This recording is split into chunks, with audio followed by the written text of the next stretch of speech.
দেহ থেকে রূহ যখন চলে যাবে, ইবাদত করার সুযোগ আপনি পাবেন না। এই দুনিয়ার মানুষ আপনাকে আর দুনিয়ার উপরে রাখবে না, মাটির নিচে আপনাকে দাফন করে দেওয়া হবে। আর দুনিয়া ও মাজরাতুল আখিরাহ, দুনিয়া হলো আখিরাতের ক্ষেত্রস্বরূপ। দুনিয়ার জিন্দেগি ইবাদতের জিন্দেগি, আর পরকালের জিন্দেগি হলো পুরস্কার জাযার জিন্দেগি। দুনিয়ার মধ্যে আপনি আমল করবেন, ইবাদত বন্দি করবেন, এটা হচ্ছে ইবাদতের একটি স্থান, ইবাদতের মওকা, দারুল আমাল, আমলের ঘর, আমলের বাড়ি হচ্ছে দুনিয়া। আর এর প্রতিদান, এই প্রতিদান যে আল্লাহ আপনাকে দিবে, এর প্রতিদান দেওয়ার জায়গা হলো পরকাল। পরকালে কোনো আর আমলের সুযোগ নেই।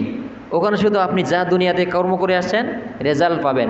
ভালো কাজ করে থাকলে আপনার জন্য আল্লাহ পাক রব্বুল আলামিন সুনির্ধারিত সুখময় জান্নাতের ব্যবস্থা করেছেন।